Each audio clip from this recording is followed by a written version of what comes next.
Hello, everybody. Welcome to the Bad Guitars podcast. This is episode number, I don't even know, 66? 60-something. 65, 66? I don't know what in 60-something. Yeah, my name is At Andrew. this point. And my name is Kat. And this is going to be... Well, you're checking on All our right. I'm YouTube gonna see channel what- and see what was the episode number we're last on. week. Yeah, I always write it. 65. I was right. Okay. I don't actually. So I think I said 65, 66. I guess. Yeah, so 65. Okay.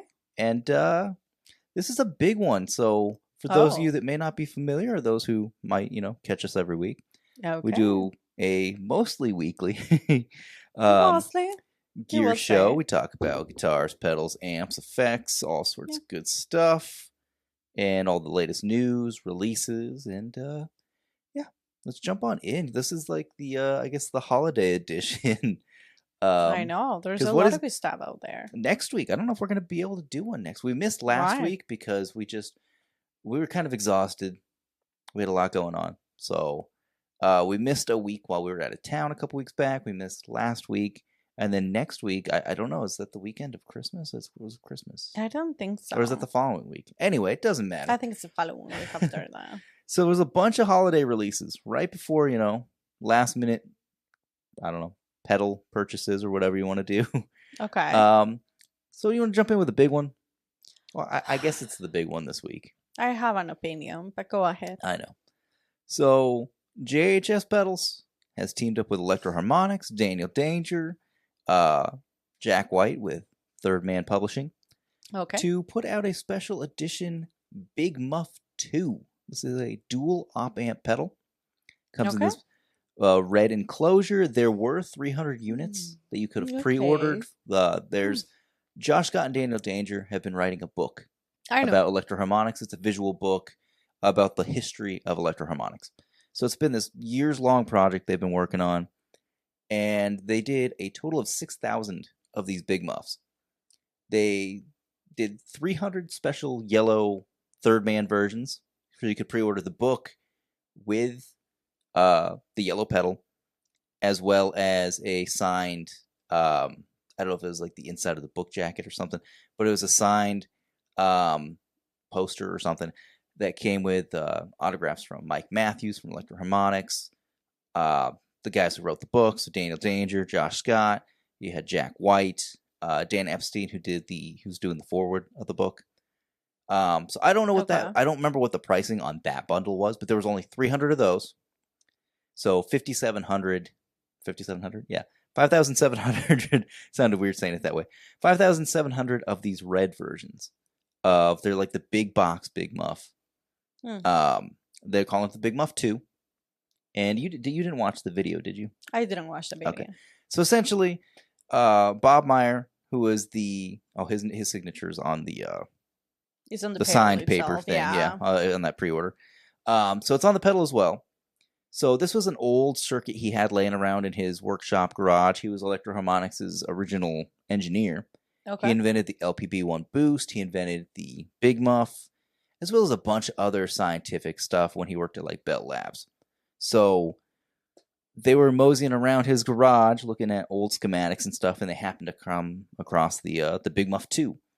So this is actually a circuit that lost when they were coming up with a new version of the Big Muff back in the 70s, the dual op amp Big Muff. So they're calling this the Big Muff 2. This design was kind of cast aside in favor of the regular op amp muff that they put out, which was like the famous Billy Corgan from Smashing Pumpkins. That's the one he eventually used.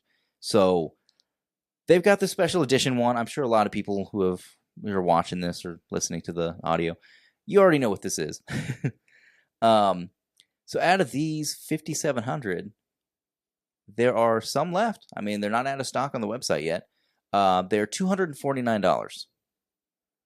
So I know that's kind of a pricey thing. I've seen a lot of discussion online, people saying they couldn't wait to jump on this. A lot of people were buying it before they even heard, like when the demo video came out, the release video, people in the live chat of that were buying it the moment it went live, having not even heard it.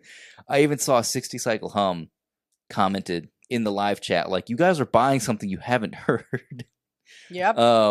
Which is funny because right after that video ended, his video demoing the pedal premiered. So it was kind of funny seeing people just like jump on it because they didn't want to miss out on it. But having almost 6,000 units, I mean, this is gonna be around for a few more days at least. Probably. Yeah. So what were your thoughts on it? Because you said you had some thoughts. I do. I mean, I share that with you. But tell the people. It's nothing about like the schematic, and sure, like it's really cool that there was like a new one out there the and story that they behind use it. And that's fine. Like I don't have a problem with that. Yeah. I have a problem with the color. I have a problem with the price. Mm-hmm. I have a problem that you're paying $250 and it's a cardboard box. Like what the heck? That was kind of my thing. Is I'm surprised. Like, give me something. I am surprised that this did not come in a wooden box.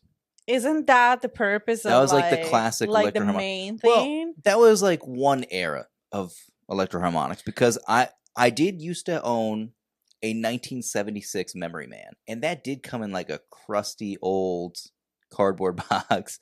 But yeah, like but hear me out. They are making a book about it. Yeah. Like at least stick to the original kind of business. You know what I mean? I don't know. I think for $250 they could have thrown it in a wooden box. But this box does have like the schematic, I guess, is on the bottom of the box. Daniel Danger did the artwork for this one. I think the artwork on the pedal looks good. The full red enclosure is a little like strange. It just is strange to the eye to me because it's different than any Big Muff that they've ever done. But yeah, I don't know. There's a bunch of merch that they put out. There's like t-shirts and stuff. That's the thing, though. Yeah. People can talk shit about me. I don't care. They can come after me. I really don't care. Well, it's because you're not like a pedal player. You're like an outside perspective on this. Yeah, I really don't mind. This for me. Yeah. Like sure, the red one, whatever. Mm-hmm. But the shirts, the yellow version with the book, like the bundle, that for me is a money grab. It's just, it is what it is. I mean, I personally am excited for the book. Yeah, sure. I wasn't going to pre-order it, though. I will wait till the book is out. I don't see the purpose of pre-ordering a book. I think it's cool. I think it's whatever. Those people will get it first, obviously. But I'll probably have to get the second edition. You know, like after like the first batch sells out, I'll get the book. I like books, and I like the history of electroharmonics, and I like the history of pedals. As I'm sure most of our viewers and listeners do. But the inside of the box looks cool because it has all the different fonts from over the years. And the circuit board has artwork on it as well. So it's a picture of Bob Meyer's workshop, his garage workshop. Yeah, he always worked from home, and that was his whole career at Electroharmonics was he designed everything out of his garage, and he kept it for the most part intact, just like a crypt full of old documents and designs and prototypes and stuff. So it's cool that they were able to dive in. There's also t-shirts and stuff on the JHS website. Okay. So those range from, they're like $30 to $40. Money grab. I think the shirts are cool. Anyway, if that's a little too expensive for your taste for $249, it's not even about that. You know what it's about. Yeah. Like the whole thing altogether. I'm not a fan. Now, Electroharmonics has released their own version, as they did when they did like the Lizard Queen release. And he's 122. 122. So that's regular Big Muff pricing over there. You can still get the original NYC Big Muff, the big box and the small box version, for around the same price. I think the small box nano version of the regular NYC Big Muff is like $89. But the different versions are a little bit pricier. Like the op amp, the triangle, ram's head. Sure. So yeah, they have the nano version, same exact pedal, $122. And you can get that wherever, they sell Electroharmonic stuff. And that's going to be a permanent release. That's not going to be a limited.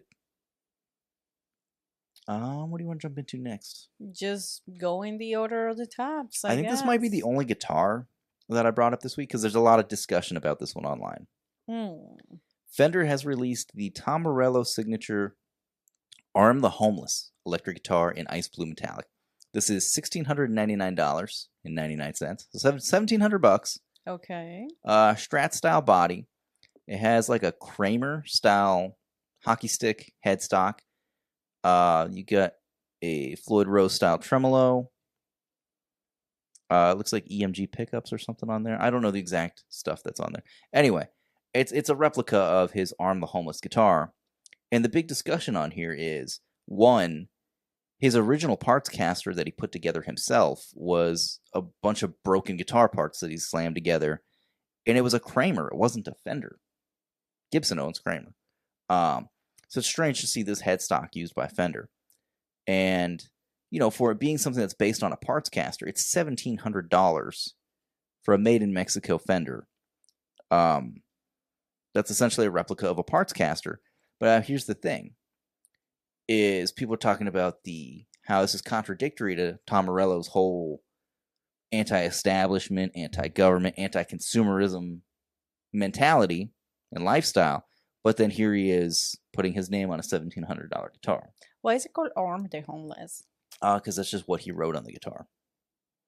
Like the one that he plays live. So is there anything behind that? I mean, it's like a political statement. You cannot make a political statement on a $1,700 yeah, guitar. That's kind of the thing. Like when he did it with a parts caster, it made sense. Sure, but this is like sense. Now the one thing here is that his portion of the proceeds on the sales go directly to charity. Okay. So that's cool. He's not getting paid for this guitar. So his proceeds are going directly to arming the homeless. Now, so let's see. It has EMG 85, EMG H pickup set, a Godot equipped tremolo system. So it's not even a Floyd Rose. It's a Godot trem. Hockey stick headstock. Speak directly to high gain, stage ready performance. Designed for passionate players, collectors, and modern rock. This is just for collectors. No one's gonna buy this to play. Because it's already somebody else's signature guitar, and there's nothing wrong with buying somebody's signature guitar and playing it. But like, this is so unique to that one player. It's like the Eddie Van Halen guitar. You don't see other guitarists on stage playing that unless they're playing in like a tribute show. Okay. So it's C-shaped maple neck, rosewood fingerboard. Let's see what else is on the thing here. Make a statement with the Tom Morello signature. I don't know. Active electronics. It does say, Floyd Rose locking nut. Medium jumbo fret support, precision for speed, blah, blah, blah. Okay, maple so neck. this release supports organizations fighting homelessness. See, that's what I was looking for on the page. I couldn't see that anywhere. Okay. Okay. So that kind of makes sense. So $1,700, it just seems like expensive for what it is. This could probably be like a $900 guitar or a $1,000 guitar. I don't know. How many of those guitars are made? That I don't know. Did it say it's limited? I'm sure it is. Limited edition? Yeah. It is. I don't see how many. We're looking on the Musician's Friend website, and it's not the most. It's owned by Guitar Center, so it's not the most like accurate. So I don't know. There's a lot of stink going on about that because the fact that it is contradictory to the whole like anti-establishment thing about Rage Against the Machine and Tom Morello. So I don't know. Think about it what you may.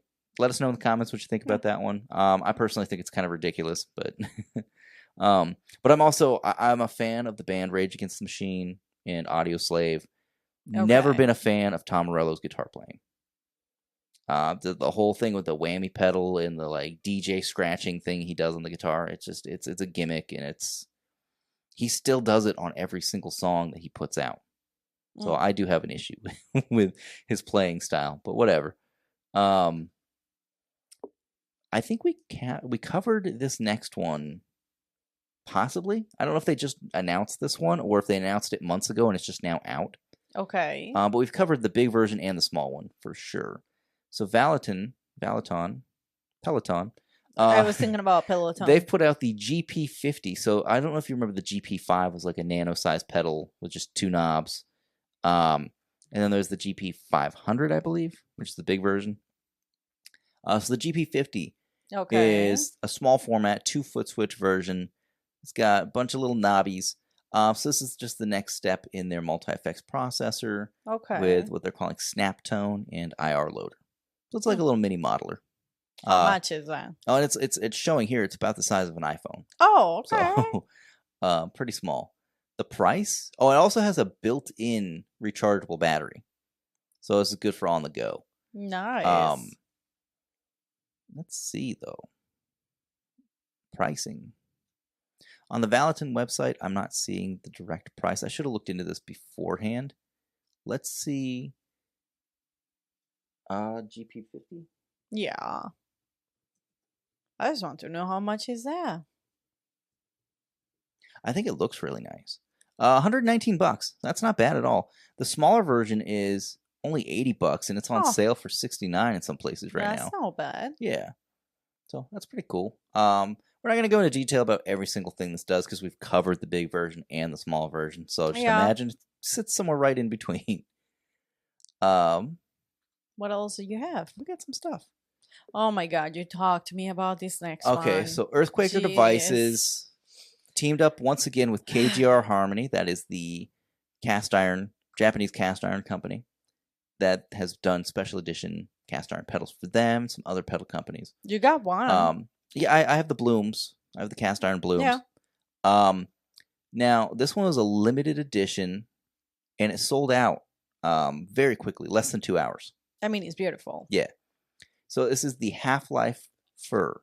So this is it's part of the Life pedal, but in a compact enclosure.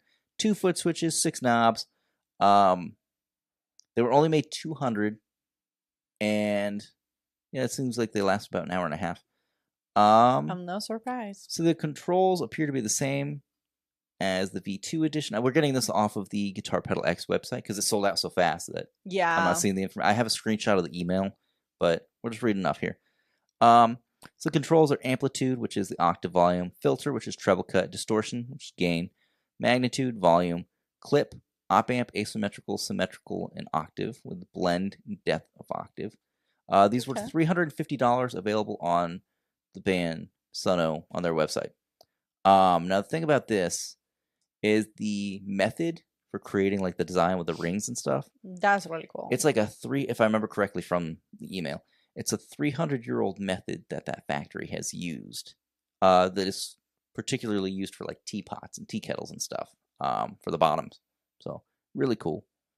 But yeah, it sold out fast. They might do another run at some point. But yeah, 350. I don't know. I don't know. A lot of pedals this week. Okay. We have the Crazy Tube Circuits Orama. Have we talked about that company before? Yeah, a few times. I don't remember them. Where are they based out? I think in the UK. I'm not sure. Well, I guess we'll find out at the end here. Okay. Yeah, they're based in the UK because they have pounds. 279 is it's euros. Pounds That's is the euros? other symbol. Oh my God, I never know. I know. 279 euros. Something. So Orama, which is Greek for vision, is our vision on gain, uniting unmistakable growl of classic British amplification with thick, unrelenting saturation and thundering fuzz. So this, if I remember correctly, is based on the orange OR120. Captures the full sweep of that circuit's gain from clean edge of breakup tones to the thick saturated drive, while preserving the raw immediacy and punch that make the original legendary. Inside, a JFET circuit runs at 34 volt DC. Dang, 34 volts. Raised an internal voltage boost from the incoming 9 volt DC. So you can still run it on 9 volts, but internally it bumps it up to 34. There is the FAT adjustment. So it's fatness adjustment tweak. Control operates the mirrored direction of the original amp's circuit. The HFD, high frequency dynamics, mirrors the behavior, allowing players to add definition, bite, and clarity, especially useful when the gain control is set high. And then there's a fuzz section that uses ICs rather than traditional transistor or diode clippings or clipping stages. So yeah, it's a really cool overall preamp distortion. It's set to sound like an orange amp. Is that pounds? I think that's euros. I think pounds is the other symbol. We have this argument like every time. I just want to know how much is in dollars. So 279 euros or pounds. I don't know. Let's add it to cart. Okay, I guess so. What? That'll solve your dollar amount issue. Does the E has 2 lines? Yeah. Okay, that's hero. All right. After taxes, 288. But I want to. Okay, how much is it? 279. 279 should be 244. Hmm. That's not bad. Yeah. So I know it's really cool. It's a great sounding pedal. I checked out a couple of demos already, like the Andy demo. Well, both Andys. I was gonna Andy say I Martin know and that on Andy the Ferris. Andy Yeah, I too. checked out both of theirs. It sounds great. It sounds like an orange amp to me, for sure. Just with the added fuzz. Nice. So it gets heavy, gets doomy. Really cool. Hmm. Now, we do have a topic we can talk about this week. I know there's a lot of releases, so we can blast through the releases really fast. Do you want to stop and talk about the topic now or come back to it? I don't know. What's the topic? It's just Reverb's best-selling gear of 2025. Oh, let's do that for the Okay. I know a lot of other channels and YouTubers and stuff have already covered that, but we'll get to it. Yeah. Olympus has their third pedal in their lineup. Oh my god, they are so For those cute. not familiar, Olympus makes the world's smallest commercially available pedals. They are so So the new one is the Pillbug compressor. $99. I think all three of their pedals are $99. How do they manage to do that? I don't know. They're insane. No, I always have my doubts about yeah. how can you really play those? Now, from what I understand, this one, this is based on the 1981 Boss CS2 compressor sustainer. Okay. So cool 3-knob compressor, level, sustain, and attack are your controls. Yeah, I mean, I don't know. Because you can mount these to your guitar directly with a little But Velcro. I talked to you about this before. Like, how do you move those while you're playing? I mean, most people don't adjust knobs while they're playing unless they're down on the floor with their board. But to turn it on and off, it's pressure sensitive. You told me that before. You put pressure down on it, and it activates and turns off. So really cool. Pocket pedal board. Yeah, it's a little pedal. So I'm interested to see what else they're gonna do. Because what do they have so far? They've got a fuzz, a compressor, and an overdrive. They need some modulation. They need some delay, a reverb. You know what I just saw? What's that? Having a pedal board that is just their pedals because they are tiny with the amp. The little amp. Oh, that little Vox Micro. Oh, the Beetle. Vox Micro Beetle. Oh my god. Yeah. Oh, that would be so cute. Anyway. Yeah, so $99. You guys should check it out. Analog Man actually came out with a new pedal this week. Yeah, okay. I guess they've been working on this one for about a year. And the first batch sold out pretty much right away. He had like 200 available, I think. And they sold out like right away. This is the Analog Man Colby OG1. As you can tell visually, it looks like the Boss OD1. I was about to say, it looks like a Boss pedal. Looks like the Boss OD1. Okay. But let's see. If you can, add to the cart. Check out fast. You don't have to lose it. If you can't add to cart, we're sold out. No waiting list on these. Sorry, we're too busy with the King of Tone list and building other pedals. So this might be a tough one to get for a while. Yeah, it's sold. I saw him post about this, and then I went to the website to look at it, and it was gone. Yeah, it sold really fast. It was $255? Yeah, $255. Tariffs we paid on parts $5. Oh, it tells you what they paid on tariffs. Okay. Top mounted jacks, 2 knobs. Now, what confuses me is it's the Colby OG1. So I need to learn more about this because Colby was an amp brand. If I remember correctly, Colby and Park were the same brand. So let's see. The OG1 is a collaboration between Colby amps and Analog Man based on the original overdrive pedal, the Boss OD1. Okay, yeah, so collab. Oh, full description. Okay, sweet. So yeah, Boss OD1 is when the original Boss compact pedals released in 1977 is considered the first overdrive pedal, predating the Ibanez TS. Oh my god, you're Boss running SD1. through. Because there's like 10 paragraphs here. Okay. So it says, we've been working on this pedal, finding parts for a year and building them since the spring of 2025, but we got busy as usual, only built up to a dozen by December. So we will now announce them, and now you can add them to cart and have one for you. We'll build them steadily from now on. Okay. Yeah. So there's a whole description here, but yeah, essentially it's just their take on the Boss OD1, which if you tried to find an original OD1 today, they're very expensive. And yeah.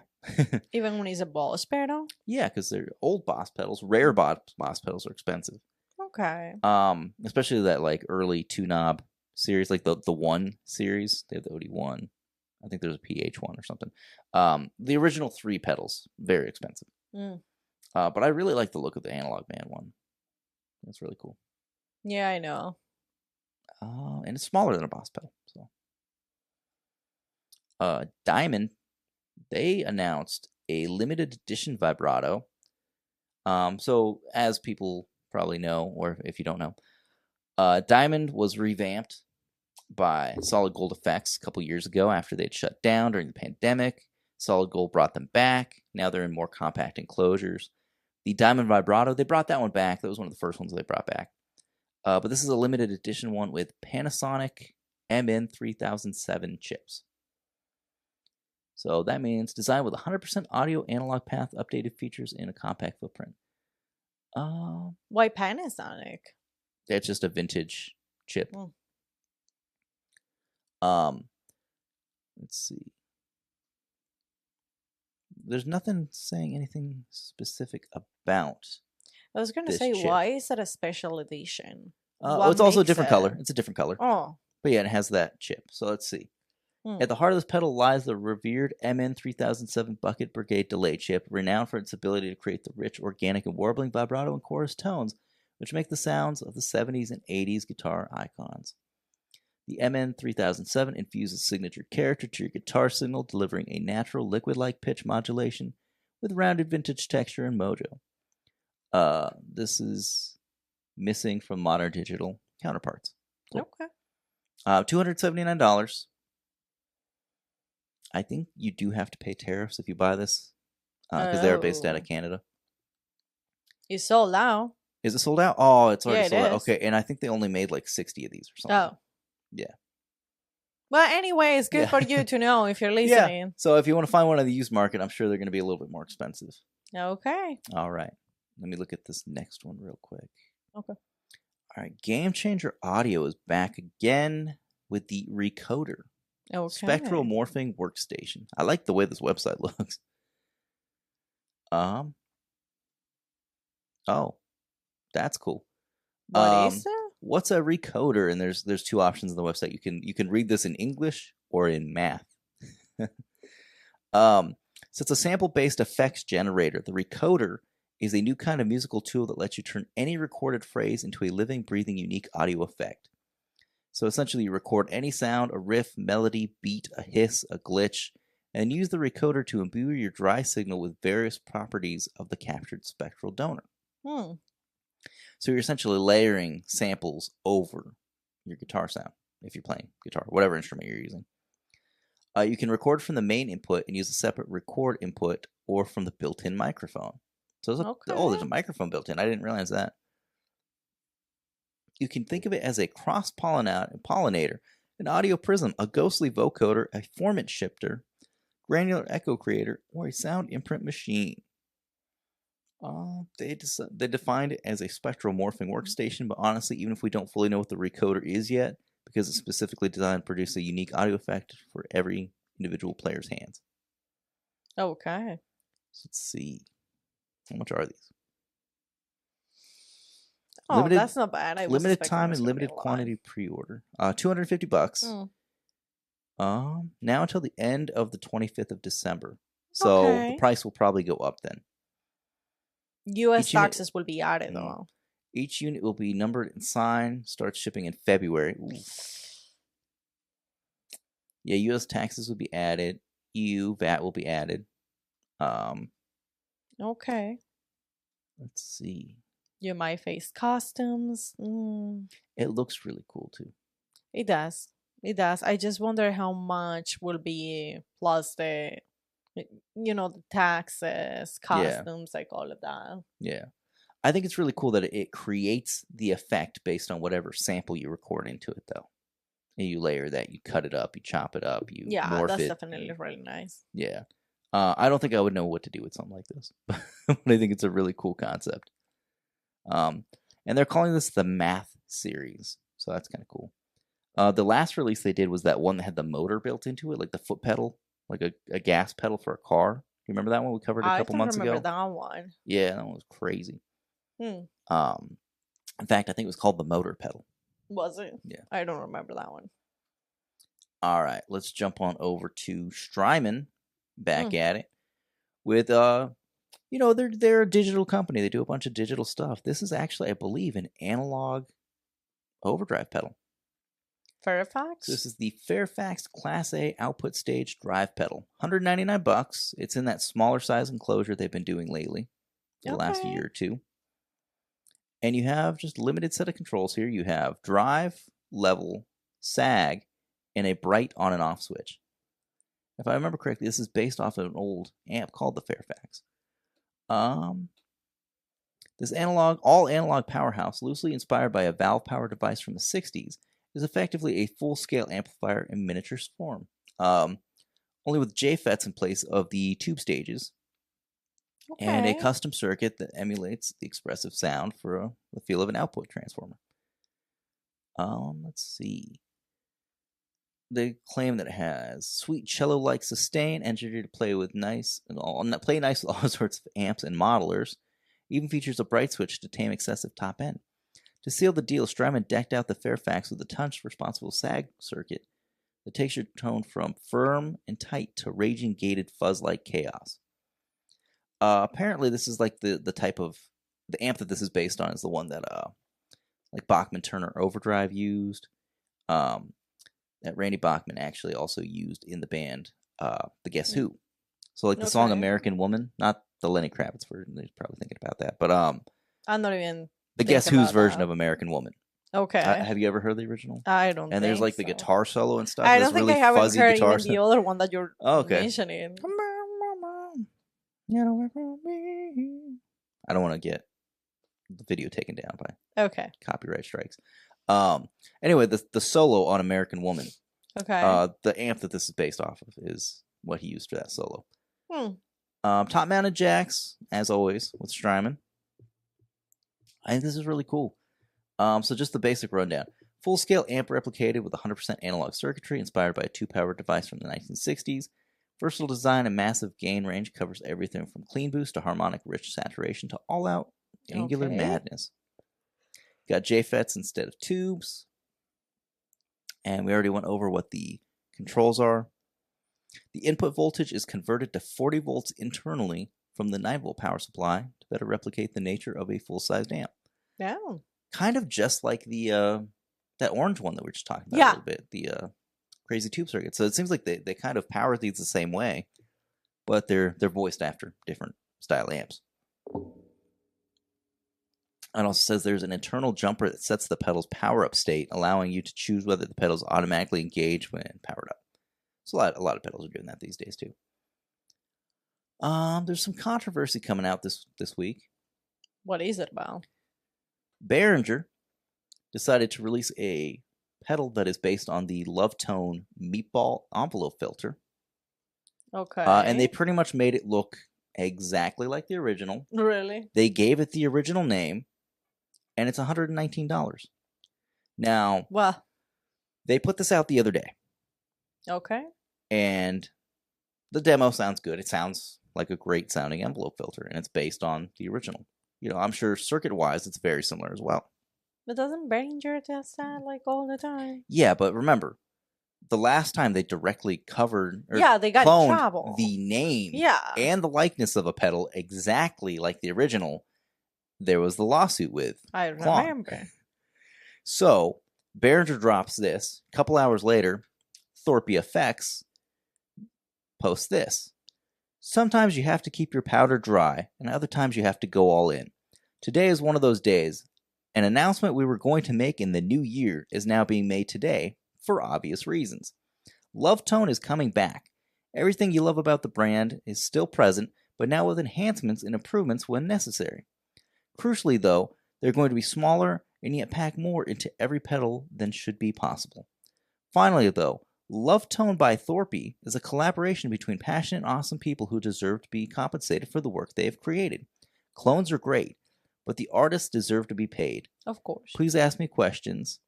In regards to Love Tone, I'm excited to show you what we have been up to, and we'll do so ASAP. So they partnered with Dan Coggins, who is half of the original Love Tone team. They've been defunct for a long time, but the fact that the brand is actually still around and they are about to start building again, this opens the door for them to immediately sue Behringer. But it's a little murky there because the brand was defunct for a long time, but it turns out they've already been putting this together behind the scenes. So, they're going to release the Love Tone meatball again. I guarantee it. Like, they're going to, and they can't have two products out there with the same name like that. So, isn't it really messed up that Behringer is always just like copy paste? That's every they product don't they try do. to do anything different. They just literally just copy paste, and that's it. Yeah, and make it cheaper. Make it cheaper. Yeah, and less reliable. That being said, I've had good experiences with a lot of Behringer products, but the quality and their ethics of what they do is what makes people hate them. I mean, I don't agree with Behringer. Yeah. I think the artist who made it needs to be compensated. No, this looks like the original to me. It just looks like a different enclosure. The big Love Tone pedals, they weren't this compact in the back. Like, you could see like how small this is. This is like a 2.5-inch chassis. The old Love Tone pedals were gigantic. Now, Dan Coggins, I remember there was a big thing on the internet that he got very upset when JHS put out their cheese ball fuzz. I remember that one. Because that was based on their, I believe, the Big Cheese was the name of it. I could have the name wrong. It's been so long. But that was a pedal by Love Tone. And JHS put out the cheese ball, which it's an orange pedal, just like the original. They use the same font. He was very unhappy about that because he wasn't consulted on that. He wasn't asked for permission. Although it wasn't exactly a direct clone. But tonally it was, but like with modifications. There should be some respect for the original one. Which is the whole thing with like JHS when they used to make a clone. And they were like the first to like really put out a commercially available clone. And Bill Finnegan got mad about that.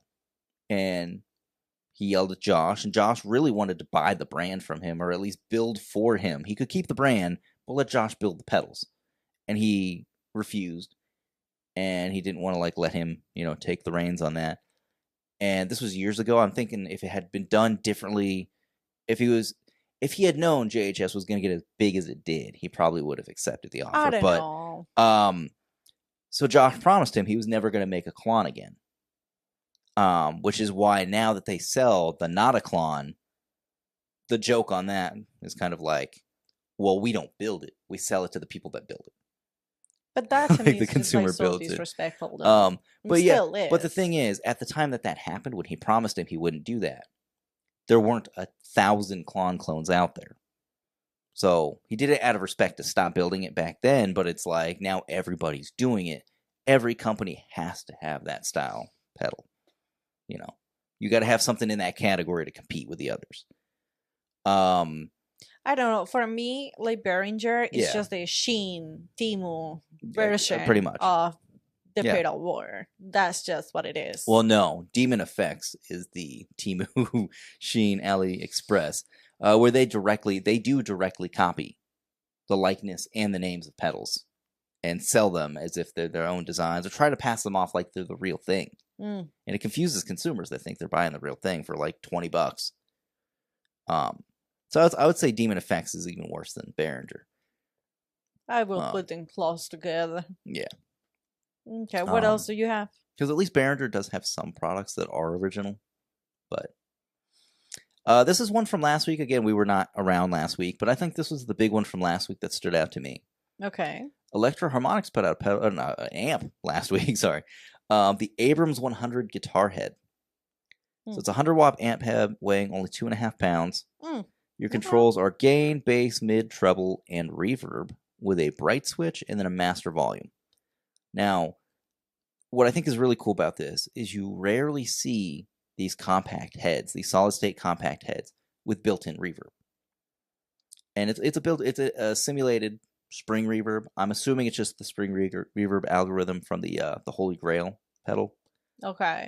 It sounds great. It's a great sounding amp, and it's only $299. Now, here's where it confuses some people, I think, because the classification of this amp on the back here, you actually have an effects loop in the back as well. Okay. So your output is 4 to 16 ohms. So I can't remember which class this is. It'll say right here. Class D power. So the thing about Class D power is running at 4 ohms, you're going to get those 100 watts. But the higher ohm rating, let's say 8 or 16, whatever you're running, you're going to probably cut the power in half. Your output is probably going to be cut down to like 50 or 25 watts. So unless you're running a 4-watt cabinet, you're probably not going to get the full power out of this thing. No. Full volume out of it. But still, I think it's a great looking amp. Pardon my sounds ignorance. great. Yeah. What are those handles? They're more or less to protect the knobs from breaking off. Oh. If it were to fall. Yeah. I think it's Okay. cool. I think this is a really cool little amp. Yeah, $299. Keeley put out the Nocturne Reverb, $269. They've been teasing this one for a while. Over in the different Facebook groups. I mean, people have known about this for a while. But it's finally available. So it's another Andy Timmons collaboration pedal. I made a joke online when people were talking about this new pedal coming out, and I was like, the only thing I know about Andy Timmons is that he's a guy with a bunch of signature guitar pedals. He's got like 6 or 7 signature guitar pedals. I don't know his music. I don't know his music. I've heard him play in different videos where he goes to JHS or he goes to Keeley. He goes to different places and does like Sweetwater seminars and stuff. I've heard him play. I don't think I've ever heard his music. So to me, he's just a guy with a bunch of signature pedals. What kind of music does he play? Shreddy stuff, 80s rock, ambient stuff. He's versatile. He's a pretty versatile guy. Okay.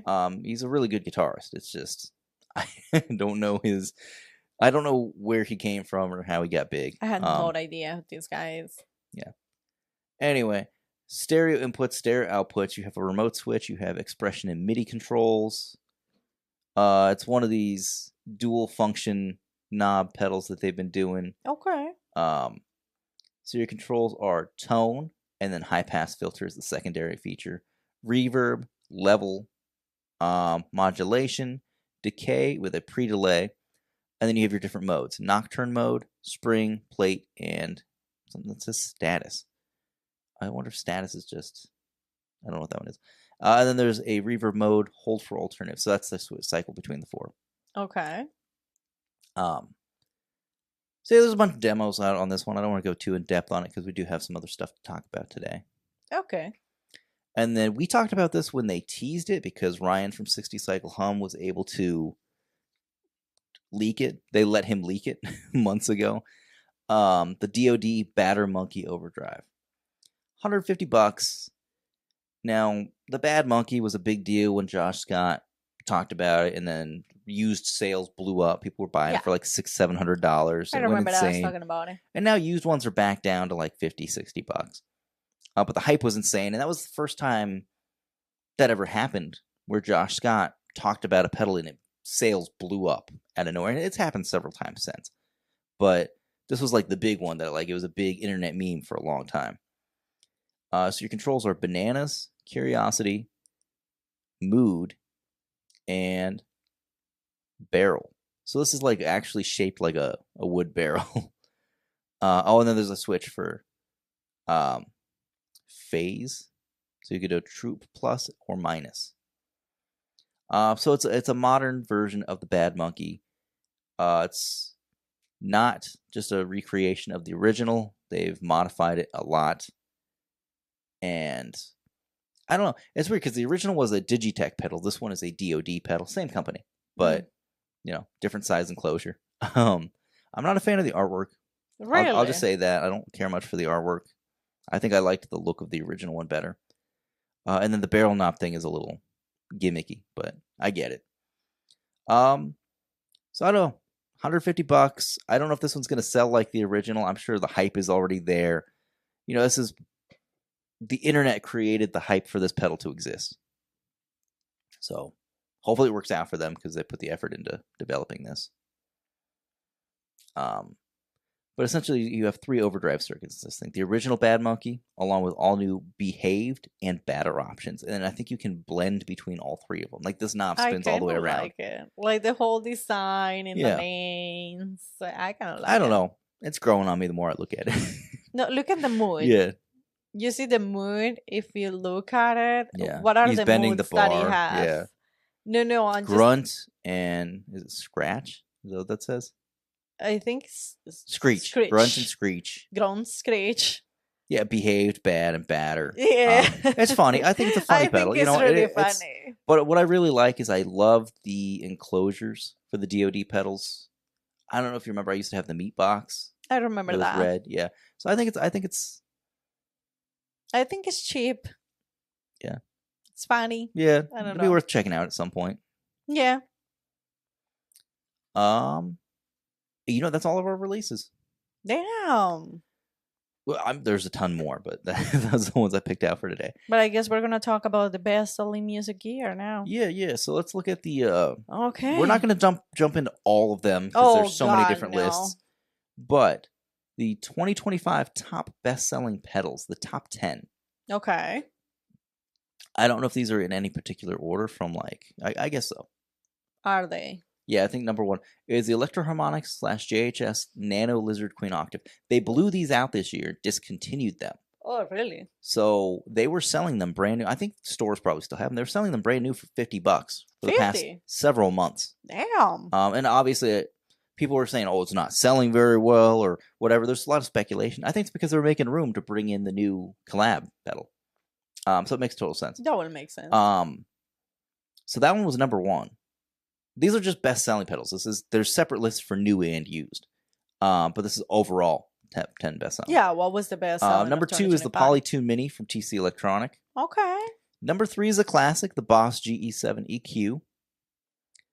Number 4, I believe, was also in the top last year, the Tonex 1.